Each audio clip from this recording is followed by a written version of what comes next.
गुरु से मिली उड़ान, परम पूज्य माँ विशुद्धमती जी को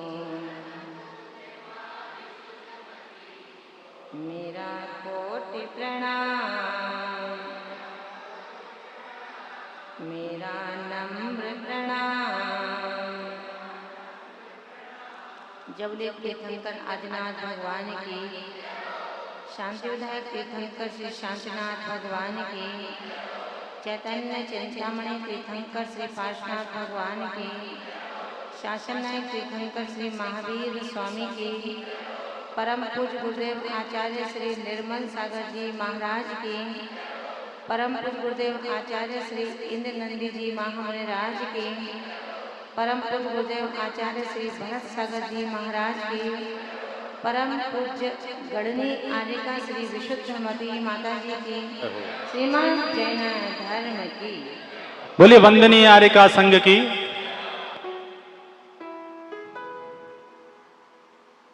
सर्वप्रथम गुरु चरणों में अपना विनम्र नमन निवेदित करती हूँ। मंचासीन स्नेही आर्यिका माता जी, जिन धर्म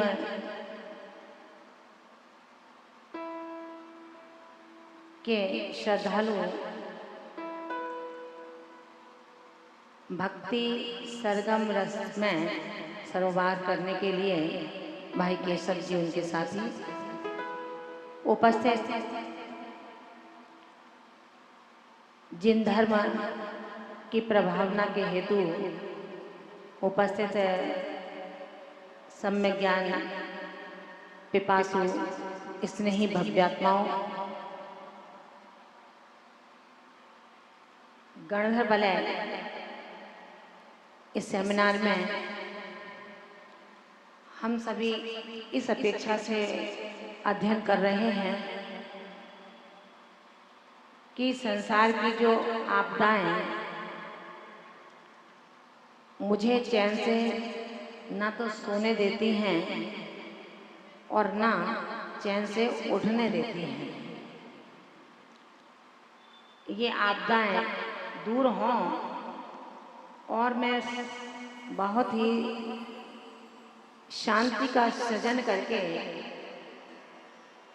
प्रभु के दिव्य चरणों की आराधना का पात्र बन सकूं। आचार्य भगवान कहते हैं कि हे वात्सल्य प्रेमी भव्यात्माओं, कहीं शंका नहीं है, जब दूसरों के प्रति मेरे हृदय मंदिर से वात्सल्य की झंकार होती है तो निश्चित रूप से उसके आंगन में सौख्यता की बरसात होती है। जब मेरे मन में दूसरों के प्रति कोई दर्द नहीं है, पीड़ा का वेदन नहीं है, जैनाचार्य कहते हैं वेद पढ़ना बहुत आसान है, लेकिन किसी दूसरे की वेदना को पढ़ना बहुत कठिन है। हम वेद पढ़ें ना पढ़ें, लेकिन वेदना को समझने का पुरुषार्थ जरूर करें। 8 काव्यों में हमने कैसे होते हैं विशिष्ट संयमी और गणधर देव स्वामी, 3 काव्यों में हम पढ़ेंगे उपसंहार। किन 8 काव्यों के अंदर आपने किसको पढ़ा, किसको सुना और किसके लिए सुना, किसकी आराधना की, क्यों की और किसके लिए की।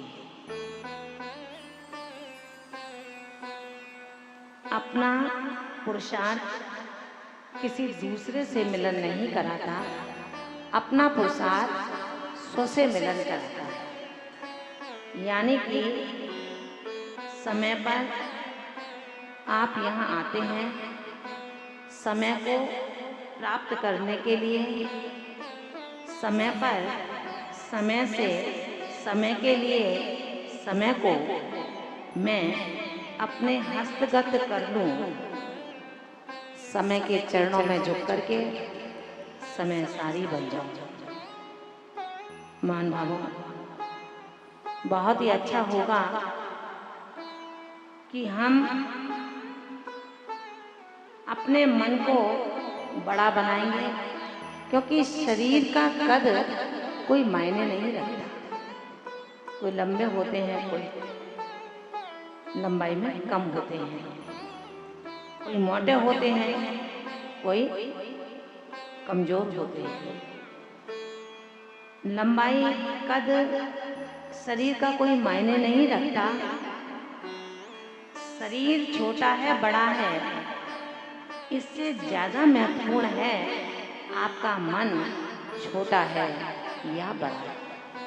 क्योंकि छोटा मन जिसके हैं वो कभी बड़ा नहीं हो सकता, और जिसका मन न बड़ा है न छोटा है, जिसका मन ही टूटा है, वो कभी खड़ा नहीं हो सकता।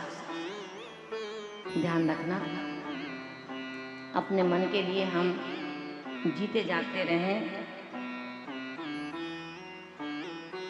1452 गणधर की इस आराधना में जितने भी बच्चे बैठे हैं, इन बच्चों के लिए मैं सिर्फ ये कहना चाहती हूँ, आप लोगों ने इनको क्या शिक्षा दी ये मैं इसलिए समझ सकती हूँ कि ये बच्चे मालपुरा में इतने ही नहीं होंगे, लेकिन इन बच्चों को उनके माता पिता ने, उनके दादा दादी ने, उनके चाचा चाची ने एक अच्छे संस्कारों को दिया है। यही कारण है कि प्रातःकाल की इस ब्रह्म मुहूर्त में ये बच्चे दैनिक क्रियाओं से निवृत्ति होकर के बहुत ही शालीनता के साथ इस गणधर आराधना के अध्ययन में बैठे हुए हैं।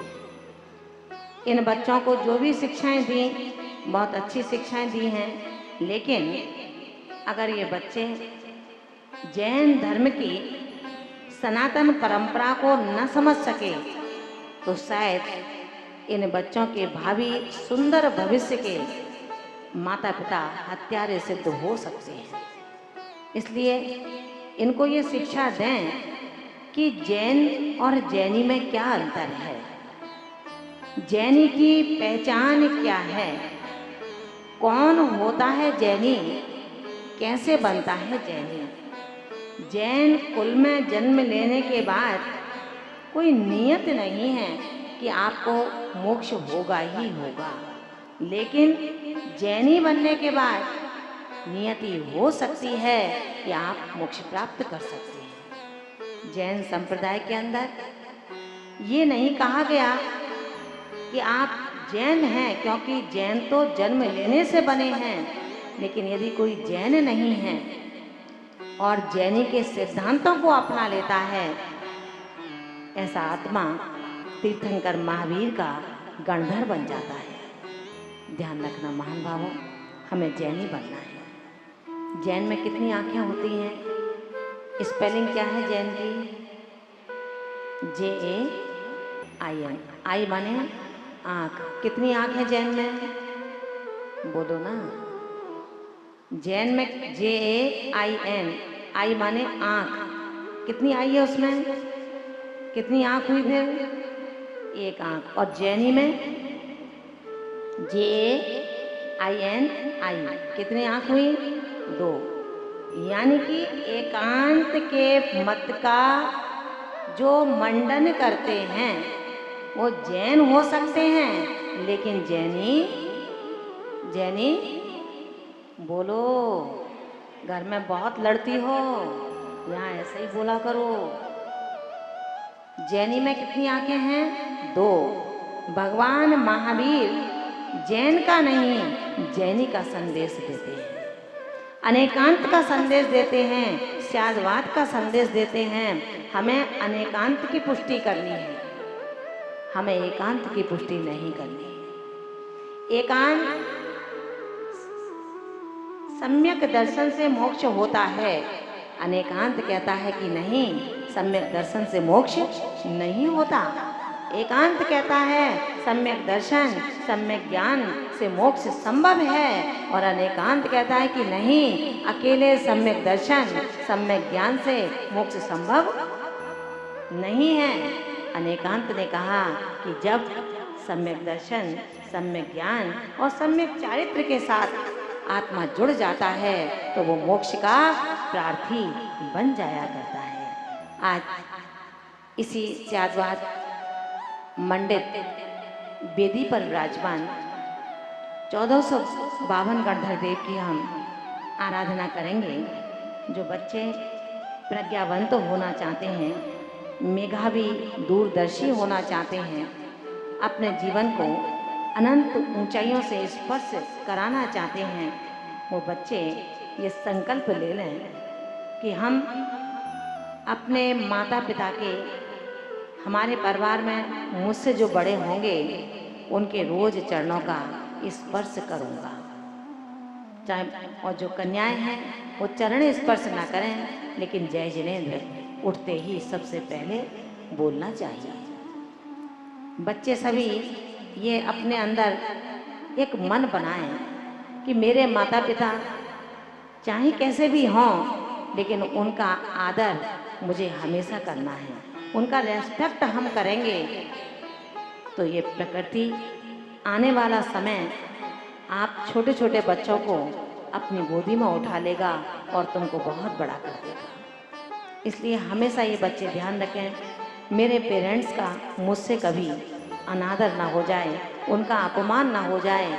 और पेरेंट्स भी ये ध्यान रखें, इन बच्चों को नसीहतें दें, शिक्षाएं दें। इन बच्चों के सामने आपस में लड़े नहीं, पति पत्नी ना लड़े, भाई भाई ना लड़ाई करें, माता पिता का हम सम्मान करें। आप अपने माता पिता का सम्मान करोगे तो ये बच्चे आपका सम्मान करेंगे। आप अपने माता पिता को उस जगह रखेंगे जहाँ पर गाय और भैंसें बनती हैं, तो ध्यान रखना ये बच्चे भी उसी का बंदोबस्त करेंगे। पुत्र बहुत कमाता है, नौकर लगे हुए हैं,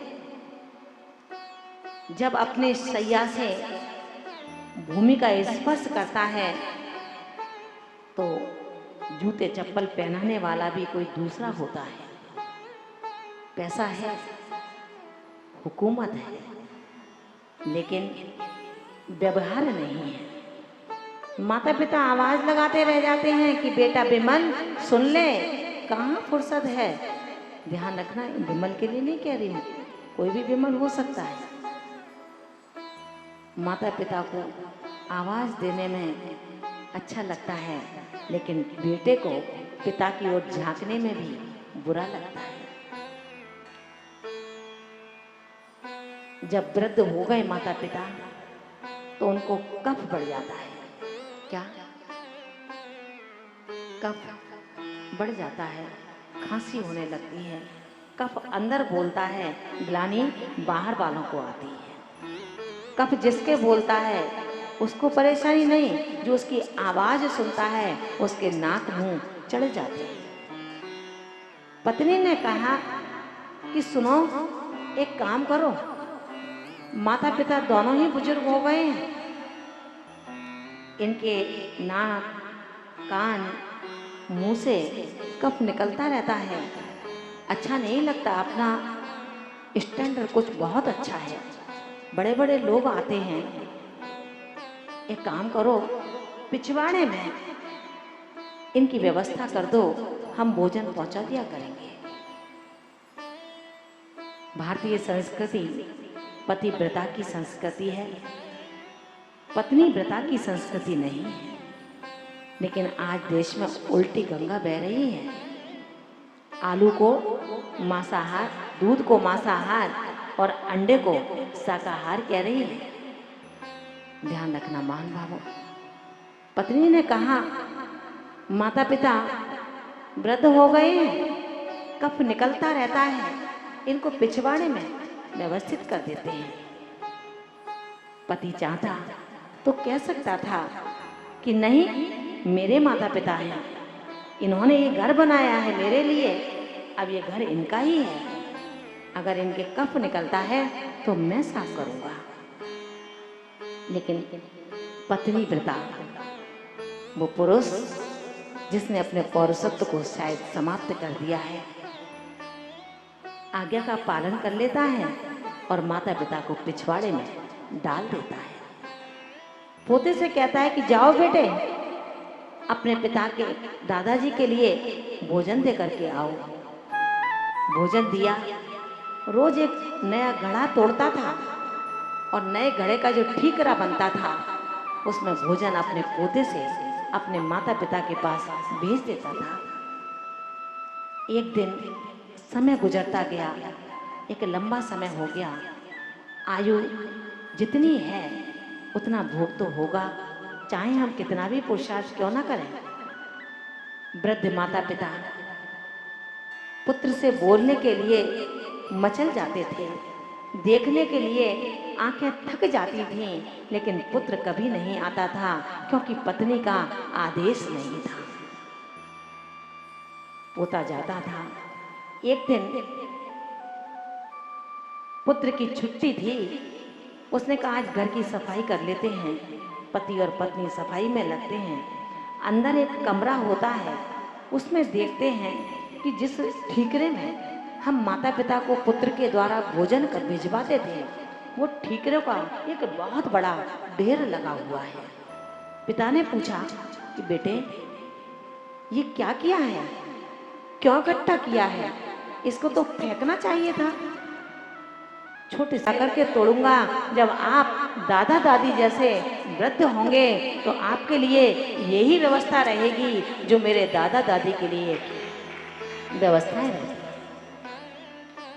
मान भावों, द्वय लोचन खुल जाते हैं। पति पत्नी को, पत्नी पति को ऊपर से नीचे, नीचे से ऊपर निहारने लगती है कि ये क्या।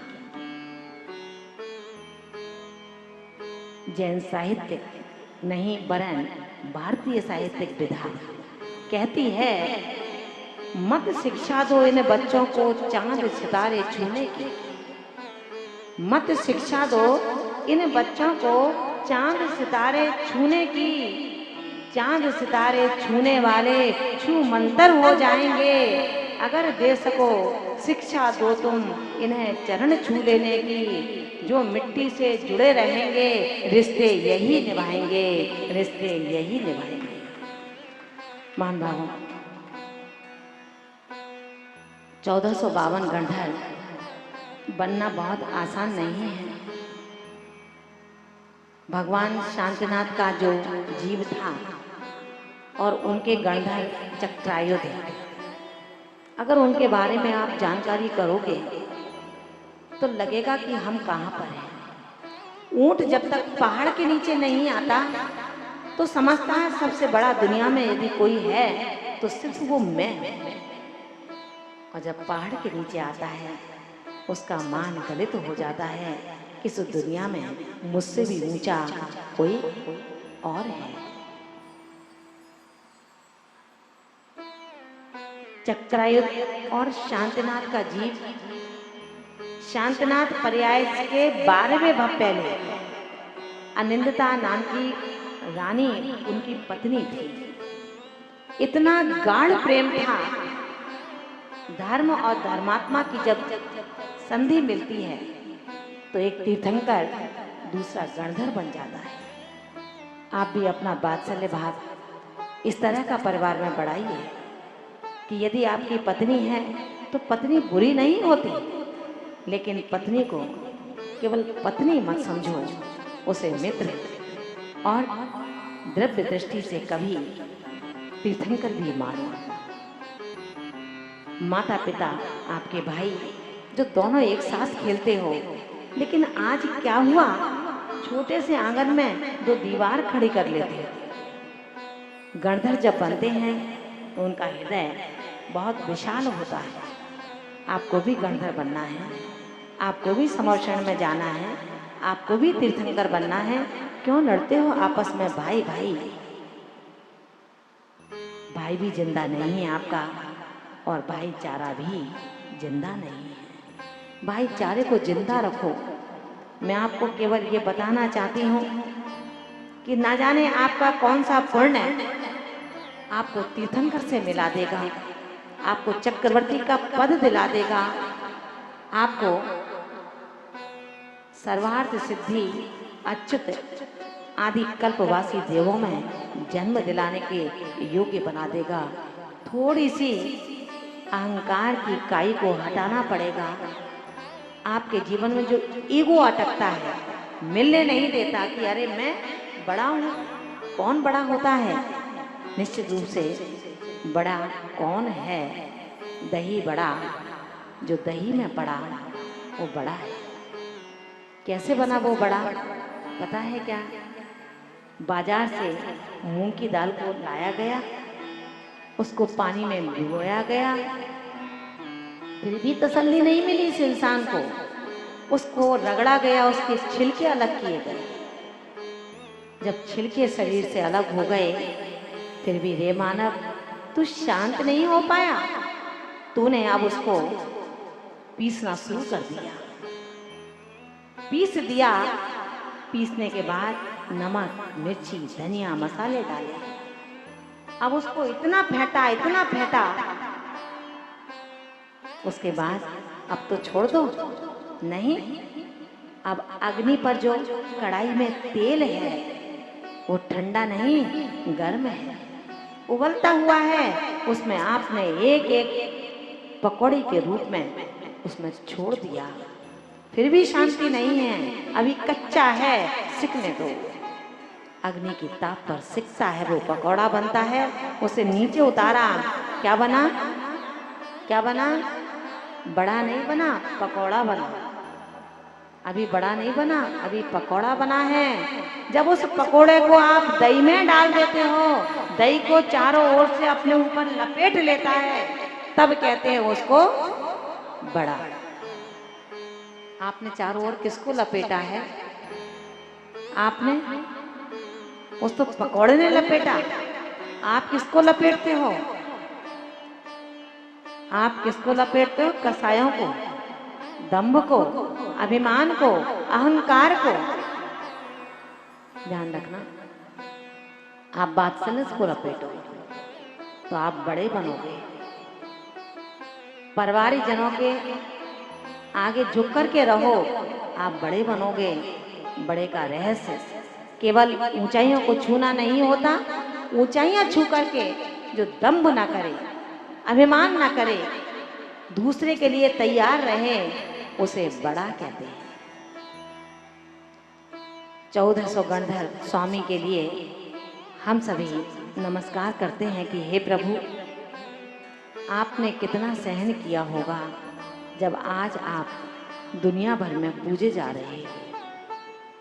आपने अपने आप को कितना मिट्टी में मिलाया होगा, तब जाकर के आप सरताज बन पाए हो। और आप लोग क्या करते हो? यहाँ आए हो तो कितना पुरुषार्थ किया आने में? दर्पण कितनी बार देख करके आए हो? सच सच बता दो, कितनी बार दर्पण देखा? कितने एंगल से देखा, आड़े तिरछे, ऊपर नीचे, कितने एंगल से देखा कि मैं कैसा लग रहा हूं। हलचल नहीं। दो पंक्तियां आपके लिए कहना चाहूंगी। जो इत्र, फुलेल, क्रीम, पाउडर, न जाने किन किन चीजों का इस्तेमाल करते हैं बालों को सुंदर मुलायम बनाने के लिए, खरगोश की हत्या करते हैं, उसको अंधा बनाते हैं। ध्यान रखना महान बाबू। क्यों तन मांझता रे, क्यों तन धोता रे पगले, ये तन माटी में मिल जाना। क्यों तन मांझता रे, क्यों तन धोता रे पगले, ये तन माटी में मिल जाना। माटी जिसका खेल खिलौना, माटी ही तो बिछौना। माटी जिसकी खेल कूद में सैया रूप सलौना। क्यों तन मांझता रे, क्यों तन धोता रे पगले, ये तन माटी में। बोल दो, तैयारी करो, चलना है अपने को भी। उस तैयारी के लिए अपने को सीधे सीधे उन आत्माओं से जुड़ना है जिन्होंने अपनी भरसक तैयारी की और मौत को हरा दिया, खुद नहीं हारे। आज तक हम और आप उस मौत से हारते चले आ रहे हैं। अब अवसर है उस मौत को हराने का। आइए चलते हैं, जिन्होंने हराया है उनकी ही शरण में चलेंगे, उनसे मिलेंगे, पूछेंगे क्या सूत्र है, क्या मंत्र है, मैं भी अपनी जिंदगी को जी सकूं और मौत को हरा सकूं। आइए एक साथ संवेद स्वरों में करते हैं उन्हें कर्म विजयी 1452 गणधरों की सिद्ध आराधना। जिना जीता राते,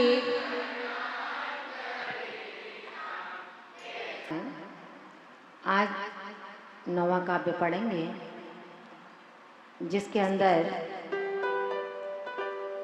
कैसे हैं इंद्रभूत गौतम गणधर सहित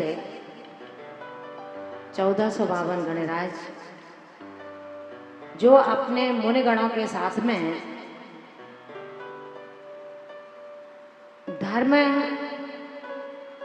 और धर्मायतनों को समझाने के हुए अपने मोक्ष मार्ग पर निरंतर बढ़ते चले जा रहे हैं। आचार्य भगवान ने कहा है, काव्य नंबर 9 सभी निकाल लेंगे अपना। सिद्धालयान श्री महतोति वीरान,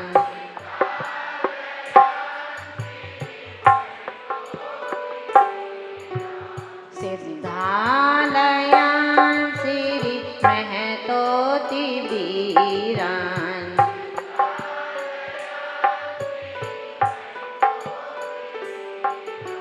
श्री वर्धमानर्दि विबोधि दक्षान,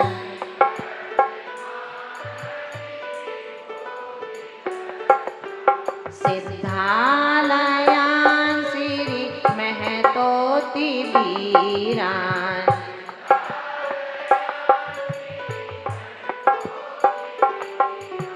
श्री वर्धमानर्दि विबोधि दक्षान,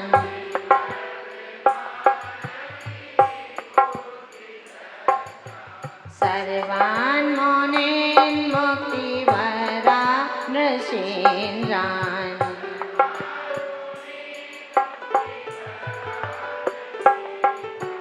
सर्वान् मुनीन् मुक्तिवरा नृसिंहान्,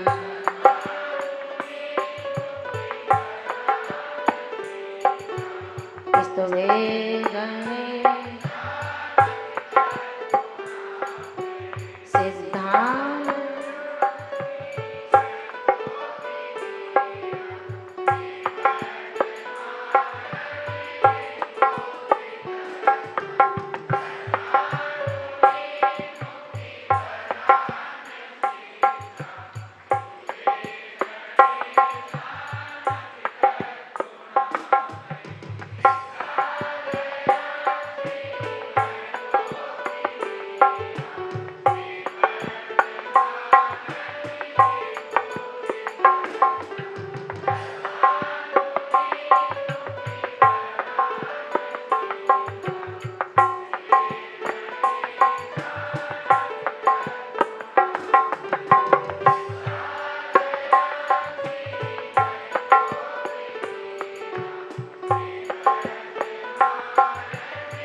में गणेशा नटित गुणाप्ते।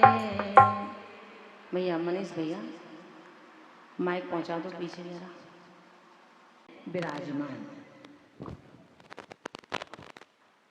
पुस्तक खोल लें अपने सभी।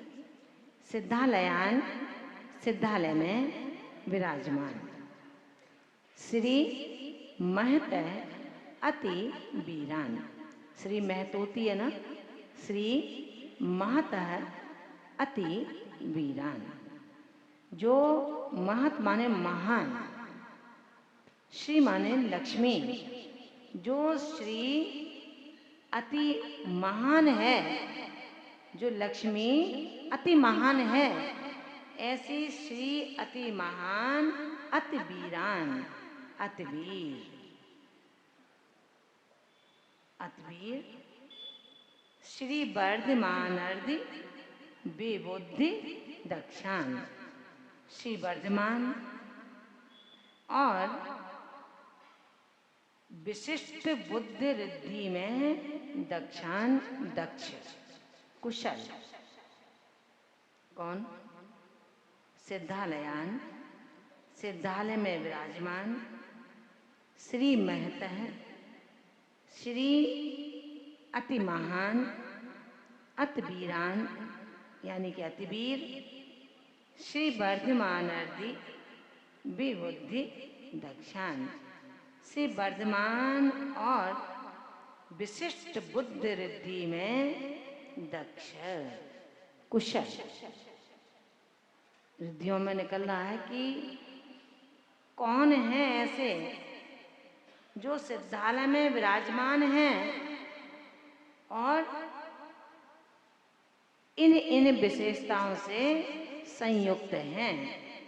जो सिद्धालय में विराजमान हैं उनको और जो विराजमान होने के पथ पर चल रहे हैं उनकी यहाँ पर उपसंहार करके स्तुति कर रहे हैं अपन सभी कि हे प्रभु, मैं उनको नमस्कार कर रहा हूँ, उनकी वंदना आराधना स्तुतियाँ गा रहा हूँ जो सिद्धालयान सिद्धालय में विराजमान श्री महत अति वीरान। श्री अति महान है जिनकी अति वीर हैं श्री वर्धमानर्धि विबुद्धि दक्षान। श्री वर्धमान और विशिष्ट बुद्धि रिद्धि में दक्षान दक्ष हैं, कुशल हैं, संपन्न हैं। और कैसे हैं? मुक्ति वरान। मुक्ति लक्ष्मी को वरान माने वरण करने वाले हैं।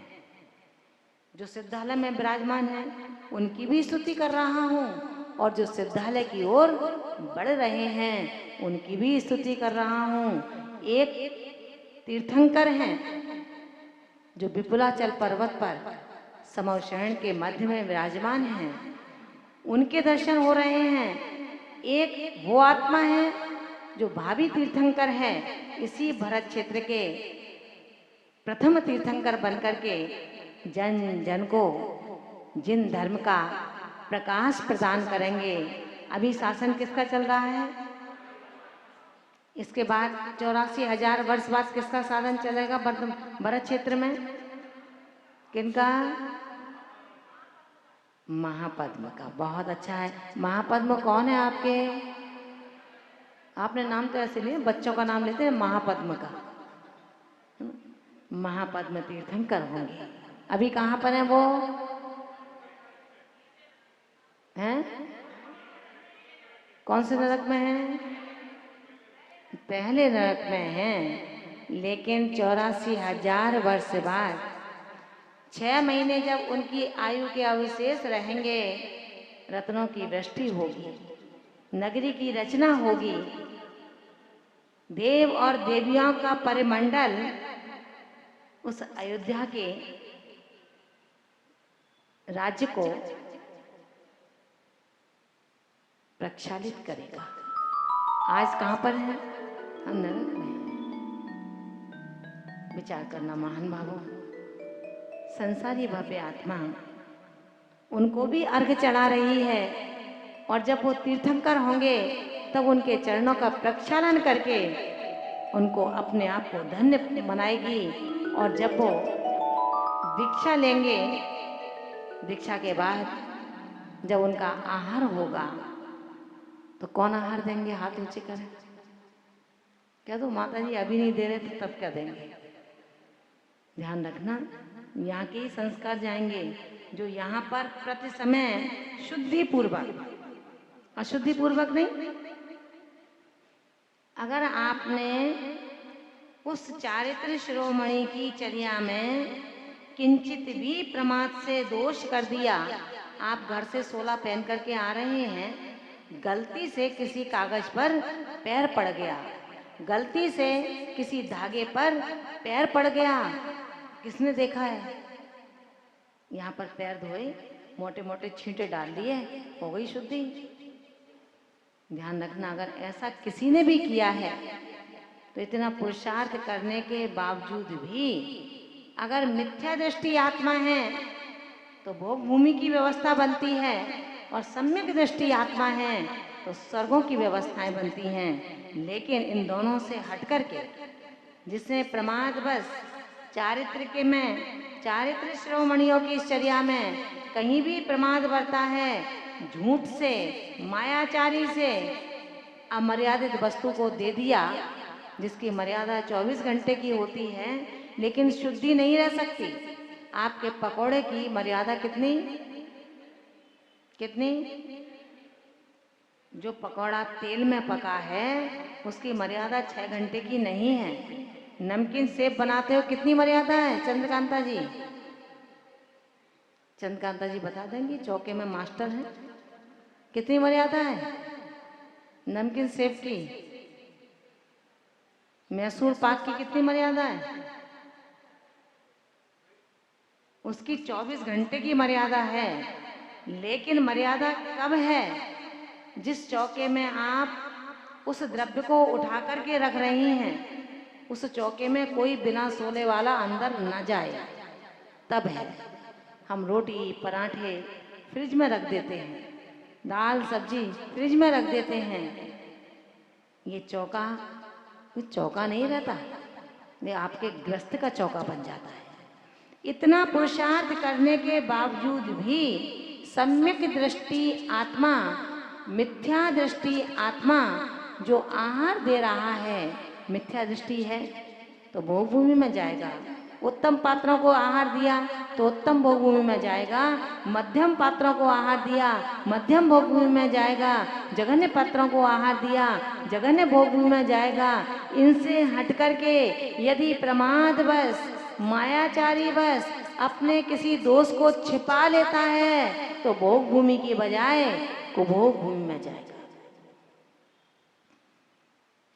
भोग भूमि में जो मांगोगे सो मिलेगा, और कुभोग भूमि में जो वहाँ निश्चित है सो मिलेगा। चेहरा जानवर का मिलेगा, शरीर मनुष्य का मिलेगा। खाने को मीठी मिट्टी के सिवाय कुछ और नहीं मिलेगा। ध्यान रखना, पुरुषार्थ करो, कम बनाओ लेकिन शुद्ध बनाओ। मैं आप लोगों को बार बार एक ही बात कहती हूँ, आपके लिए मतलब जहाँ जहाँ हम बोलते हैं वहाँ पर, ऐसा हर्ष में यहाँ तो रहते नहीं है। जहाँ जहाँ पर और जो जितना विवेकवान समझा जाता है, जो चौके में आगे है, कहते हैं ये योग्य है, जानता है, गलती उससे ज्यादा होती है। इसलिए ये गलतियां मुझसे ना हो, करते भी हैं और फिर भरते भी हैं। इसलिए कम करें, दुरुस्त करें। ऐसा नहीं हम करेंगे ही नहीं, वो तो कायर लोग होते हैं जो तलवार पकड़ना नहीं जानते और कहते हैं नहीं मैं युद्ध आज नहीं करूंगा, कल पर टालते हैं। ऐसा नहीं, करना नहीं है, करना है लेकिन विवेक पूर्वक करना है। आज यहाँ के संस्कार, चाहे उपवास हो चाहे कोई कार्यक्रम हो, लेकिन देशव्रती चंद्रकांता जी कोई कार्यक्रम अटेंड नहीं करती। ये तो पता नहीं कैसे बैठी है, यहाँ पर पकड़ के बैठाया गया है, नहीं तो अभी भी चौके में होती है। तो ऐसी आत्मा अपने इन प्रगाढ़ संस्कारों के बल पर चौथे काल में ऐसा योग मिलेगा इनको कि ये तीर्थंकर को प्रथम आहार दान का श्रेय प्राप्त करेंगे। और जो तीर्थंकर को प्रथम आहार देता है वो उसी भव से मोक्ष चला जाता है। ध्यान रखना गुलाब जी, आप बहुत पुण्य कर रहे हैं। रोज आहार देने जाते हो सकता है आपको सुलाभ प्राप्त हो। आप सरवार सिद्धि में चले गए अगर, तो वहां से आकर के दान तीर्थ के प्रवर्तक बन सकते हो, जैसे कभी राजा श्रेयांश बने थे। लेकिन बनोगे तभी इन दुपट्टे और धोती को उतार दोगे। ध्यान रखना गुलाब जी, खूब पुरुषार्थ कर रहे हो। जो आपको स्वाध्याय में बताया गया उस पर चलने का भरसक प्रयास कर रहे हो, लेकिन फिर भी प्रयासों में अभी कमी है। जिस घर में जन्म लिया है, जिस घर को बनाया है, उस घर को छोड़ना होगा। अपना घर जिससे हम अनंत काल से निकले हैं, उस घर में वापस लौटना पड़ेगा। है क्या चीज? जिम्मेदारी कभी पूर्ण नहीं होती। बैठिए।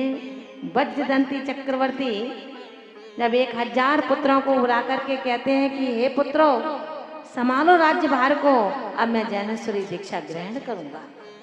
पुत्रों ने कहा, पिताजी, कहा जाता है कि माता पिता बच्चे के बहुत बड़े संरक्षक होते हैं। आप कैसे पिता हो जिस राज्य को मल समझ करके छोड़ रहे हो, उस राज्य को अपने प्राण प्रिय पुत्रों को प्रदान कर रहे हो? आपको तो शिक्षा देनी चाहिए थी कि बेटे, ये राज, ये संपत्ति, ये समाज पाप का कारण है। मैं वन को जा रहा हूं, बनने के लिए तुम भी वन को चलो, बन जाने के लिए। मान भगवान पढ़ते हो ना, राज समाज महा अघ कारण, बैर बड़ा बन हारे। पढ़ते ना अपन, मैं कुछ नहीं ज्यादा सुनाऊंगी, लेकिन मत कहो जिम्मेदारी आपकी है। ये कर्तव्य बुद्धि है, मेरी जिम्मेदारी है, ये कर्तापना है। हमारा कर्तव्य बुद्धि नहीं होनी चाहिए, हमारी कर्तव्य बुद्धि होनी चाहिए। आचार्य भगवंत कहते हैं, जो यहाँ पर पुरुषार्थ करते हैं वहां पर उनका इंतजार हो रहा होता है। जिसकी यहाँ चाहना, उसकी वहां चाहना। जितने लोग यहाँ पर सम्मान देते हैं, ध्यान रखना, देवों के अधिपति आपके सत्कार के लिए पलक पावड़े बिछाए बैठे हैं। कब आएंगे मेरे अतिथि भरत क्षेत्र से? उन पूज्य चरणों की, पुण्य चरणों की पूजा करते करते हम उनके पवित्र चरणों को पकड़ के उनके चरणों का जलाभिषेक करेंगे। मुक्ति लक्ष्मी दरवाजे पर खड़ी है कि कब आएंगे मेरे पाहुने और मुझे अपनी अर्धांगनी स्वीकार कर लेंगे। इन अर्धांगनी को स्वीकार करने में कुछ नहीं मिलेगा, लेकिन मुक्ति नारी को स्वीकार करने में सब कुछ मिल जाएगा। ऐसे वो मुक्ति वरण, जो मुक्ति लक्ष्मी को वरण करने वाले हैं, कैसे हैं? बरसात में अंदर छिप जाते हैं क्या? छिपते हैं क्या? बोलिए। मौन मत रखो, मौन दुकान पर रखना। जब कोई ग्राहक हो उससे कह देना, भैया जो चाहिए ले जा और जो देना हो मेरे गले में डाल जा। वहाँ मौन रखना, अच्छा रहेगा। यहाँ बोलो। वो मुनिराज जब बरसात होती है तो खुले आकाश में खड़े हो जाते हैं, और जब बरसात बंद हो जाती है तो वृक्षों के नीचे जा कर के बैठ जाते हैं। क्यों? क्योंकि ठंडी ठंडी हवा और वृक्ष के पत्तों से टप टप टपकती बूंदें शरीर को काटती हैं, शरीर को छेदती हैं। नंगा बदन जिस पर तीक्ष्ण वायु की झंझावात झंकारें और उस वृक्ष से टपकती हुई बूंदें, चीत्कार करता है शरीर। लेकिन धन्य है वो आत्मबली, वो कहते हैं कि ये जल की बूंदें मेरे वेद विज्ञान को प्रशस्त करती चली जा रही है। ये झंझावात वायु मेरे कर्मों को निर्झरती करती चली जा रही है, निर्जरा कर रही है। हे तपोधन, आपके चरणों में विनम्र प्रणाम करती हूँ कि कितनी शक्ति है आपके अंदर। उस शक्ति की अभिव्यक्ति किंचित भी इस आत्मा के अंदर आ जाए, बस फिर छोड़ दूंगा झूठा घर, छोड़ दूंगा झूठा परिवार, छोड़ दूंगा झूठी इस नश्वर काया को, जो काया सच्ची नहीं है। ऐसे उन मुनियों के लिए हमने नमस्कार किया है कि जो मुनि मुक्ति लक्ष्मी को वर्ण करने में कटिबद्ध हैं, सब कुछ छोड़ा है और सब कुछ पाया है। ऐसे मुनि, कौन से मुनि, कितने मुनि? सर्वान मुनि, सर्व मुनियों को, ऐसे जितने भी मुनि हैं उन सर्वान मुनीन, उन सभी मुनियों को ऋषि इंद्रान, ऋषि गणों को तथा इंद्रान माने इन मुनियों के, इन ऋषियों के, इन शिक्षकों के जो इंद्र हैं, अधिपति हैं, कौन कौन है? गणधर। ओ भाई साहब, पंखा बंद करो भैया, पंखा बंद करो। धीरे से उठ के एक जने जल्दी कर दो भाई।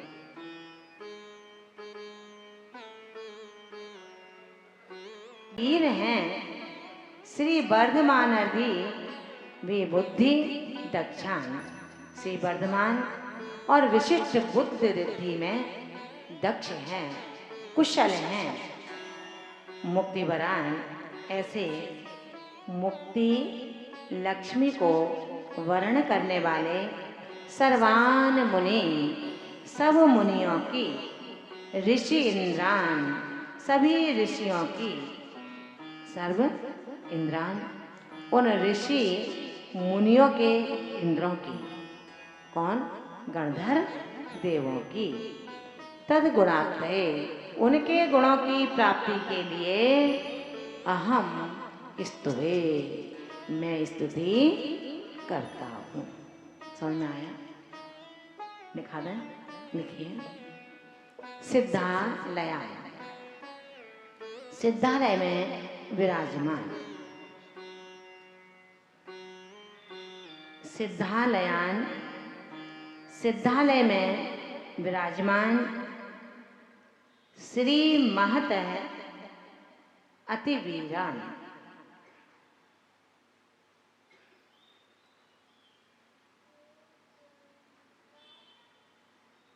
श्री महत अतिवीरान, अति महान, अतिवीर। श्री महत माने श्री जिनकी अति महान है, लक्ष्मी जिनकी अति महान है, श्री अति महान, अति वीरान यानी कि अतिवीर। श्री वर्धमान अर्धि विबुद्धि दक्षान,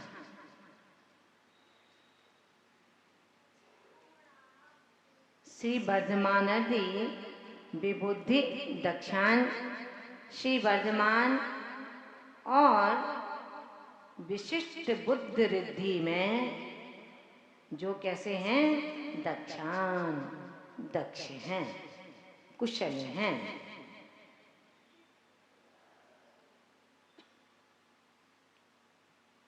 लिख लिया। श्री सिद्धालयान सिद्धालय में विराजमान श्री महत अति वीरान, जो श्री जिनकी अति महान है और जो अति वीर हैं। श्री वर्धमानर्धि विबुद्धि दक्षान, श्री वर्धमान और विशिष्ट बुद्धि रिद्धि में दक्षान, दक्ष हैं, कुशल हैं। लिख लिया। मुक्ति बरान, मुक्ति बरान का तात्पर्य है मुक्ति लक्ष्मी को जो वरण करने वाले हैं, जो उसी रास्ते पर उसी मार्ग पर चल रहे हैं। मुक्ति बरान मुक्ति लक्ष्मी को वरण करने वाले, वरने वाले सर्वान मुनीन सर्वान ऋषीन।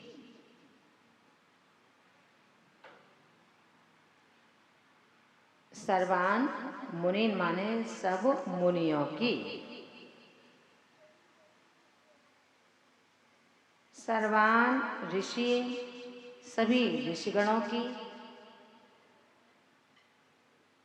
एवं इंद्रान इनके जो इंद्र हैं, मुनियों के ऋषियों के जो इंद्र हैं, कौन? गणेशा नपी गणधर देवों की, तद्गुणाप्तये उनके गुणों की प्राप्ति के लिए स्तुवे स्तुति करता हूँ। सिद्धालयान सिद्धालय में विराजमान श्री महत अति वीरान, जो श्री से अति महान हैं, अति वीर हैं। श्री वर्धमान अर्धि विबुद्धि दक्षान, श्री वर्धमान और विशिष्ट बुद्धि रिद्धि में कुशल हैं, दक्ष हैं। मुक्ति बरान ऐसे मुक्ति लक्ष्मी को वरने वाले, वरण करने वाले सर्वान मुनीन सर्व मुनियों की, सर्वान ऋषीन सर्व ऋषियों की, तथा इंद्रान इनके इंद्र यानी कि गणेशानपि गणधर देवों की, तद गुणाप्तये उनके गुणों की प्राप्ति के लिए स्तुवे स्तुति करता हूँ। हो गया? चलिए रिद्धि मंत्र निकाल लें।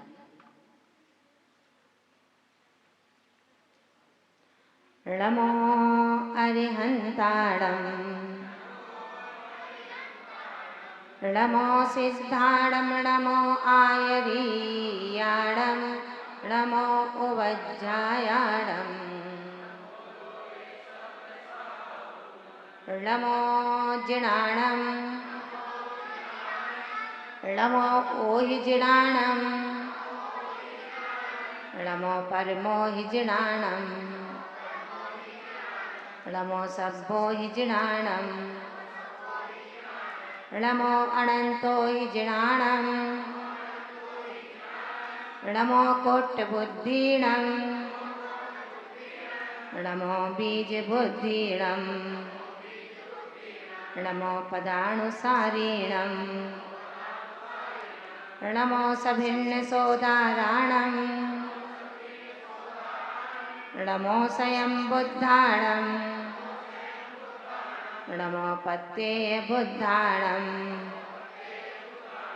नमो भूय बुद्धाणं नमो उजमदीणं नमो व्यूलमदीणं नमो दशपुब्बियाणं नमो चौदशपुब्बियाणं नमो अट्ठङ्गमहानिमित्तकुशलाणं नमो व्युब्बणपत्ताणं नमो विद्याहराणं नमो चारणाणं नमो पर्णसमणाणं नमो आकाशगामिणं नमो आशीविषाणं नमो डिट्ठविषाणं नमो उग्गतवाणं नमो दित्यतवाणं नमो तत्तवाणं नमो महातवाणं नमो घोरतवाणं नमो घोरपरकवाणं नमो घोरगुणाणं नमो घोरगुणबम्भयारीणं नमो आमोसैपत्ताणं नमो खेल्लोसैपत्ताणं नमो जल्लोसैपत्ताणं नमो भिट्टोसैपत्ताणं नमो सब्बोसैपत्ताणं नमो मणबलीणं नमो बचबलीणं नमो कायबलीणं नमो क्षीरसवीणं नमो सप्तसवीणं नमो महुसवीणं नमो अमयसवीणं नमो अक्षीणमहानसाणं नमो बड्डमाणाणं नमो लोय सब्बसिद्धाय दणाणं नमो बड्डमाण बुद्धऋषिस्स जसन्तियं धम्मोपहं म्रियञ्चे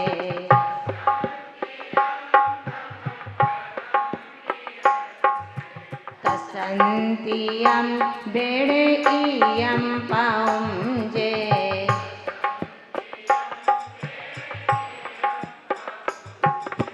कायेन वाचा मनसा विवेचम्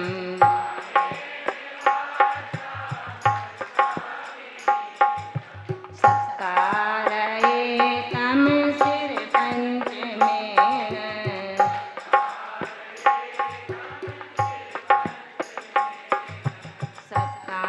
सत्कारयेतं शिरपञ्चमेन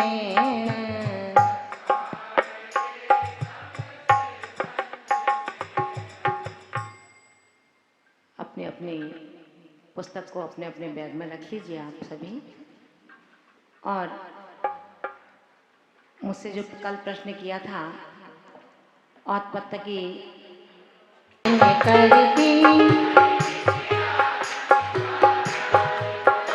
मैं नमो तुम्हें श्रद्धा पूर्वक पंचम गति तुम पंचम गति का वर्ण करो। आर्य का प्रमुख आत्म ज्ञानी अति भारी हो, चरित्र शुद्ध संयम भूषण के गुरु माँ तुम अवधारी हो। दिन रात का भेद मिटाने को तुमने पुरुषार्थ जगाया है। यहाँ काम क्रोध से शत्रु को माँ तुमने दूर भगाया है। तुम ज्ञान भारती की नंदनी ब्रह्मी सुंदर की संतति हो। उन साध्वी की कुल धारा की तुम ही अनुपम संपत्ति हो। सिंधुवत गंभीर आप मेरु सम स्थिरता धारी हो। वसुधा सम तुम क्षमावान चंदन सम शीतल है वाणी। चरिया चर्चा एक सी लख कर मन हृदय कमल खिल जाता है। नर इंद्र सुरेंद्र सभी पढ़कर चरणों में झुकने आता है विशुद्ध संग उपवन प्यारा, वात्सल्य की गंगा बहती है। हम सब भी आगम विज्ञ बने, मन की आवाजें कहती हैं। ओ धन्य धन्य माँ विशुद्धमती, हम वंदन कर हर्षाते।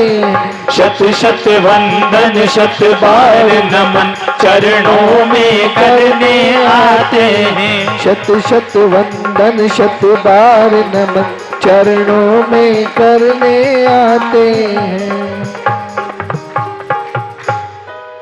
हमारी जय जिनवाणी माता, जय जिनवाणी माता, रख लाज हमारी। जय जिनवाणी माता, जय जिनवाणी माता, रख लाज हमारी। जय जिनवाणी माता, जय जिनवाणी माता, रख लाज हमारी। जय जिनवाणी माता, आज सभा में मैया तोरे पुकारूं, आज सभा में मैया तो है पुकारूं। आज सभा में मैया तोरे पुकारूं, तू है राज्य विधाता। रख लाज हमारी जय जिनवाणी माता। जय जिनवाणी माता, रख लाज हमारी। जय जिनवाणी माता, शास्त्र ग्रंथों का मुझको बोध नहीं है, शास्त्र ग्रंथों का मैया बोध नहीं है। ग्रंथों का बोध नहीं है, हमको कुछ नहीं आता। रख लाज हमारी जय जिनवाणी माता। जय जिनवाणी माता, रख लाज हमारी। जय जिनवाणी माता, आने के मैया मोरे कंठ बिराजो, आन के मैया मोरे कंठ बिराजो। आने के मैया मोरे कंठ बिराजो, सत्संगम की दाता।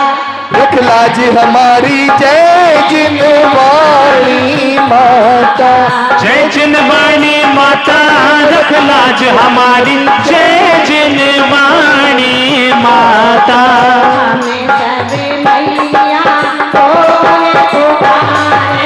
हमें सब मैया तोरे पुकारे, हम सब मैया तो है पुकारे। हम सब मैया तो है पुकारे। रख लाज हमारी जय जिनवाणी माता। जय जिनवाणी माता, रख लाज हमारी। जय जिनवाणी माता, जय जिनवाणी माता। रख लाज हमारी जय जिनवाणी माता। जय जिनवाणी माता। जय जिनवाणी माता।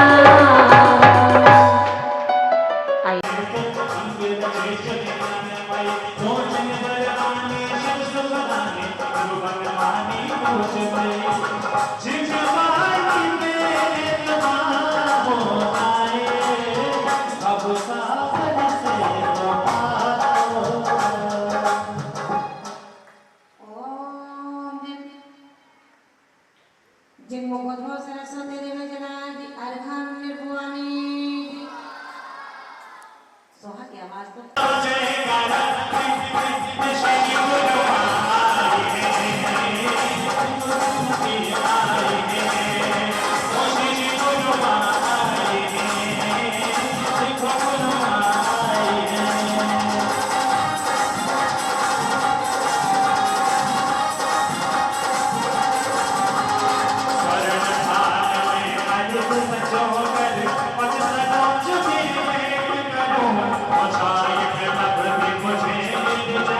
मुझे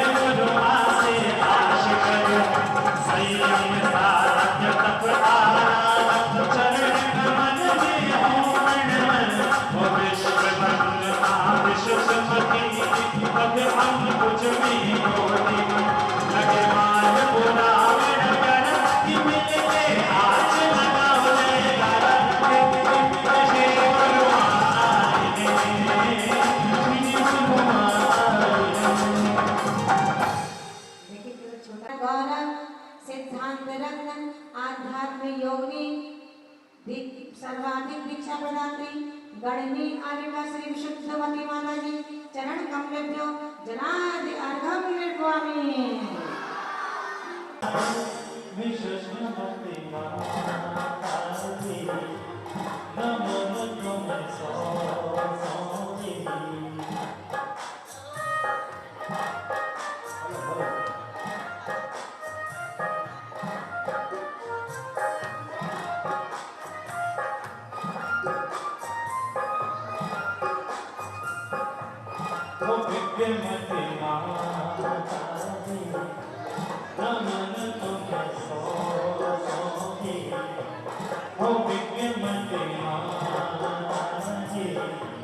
नमन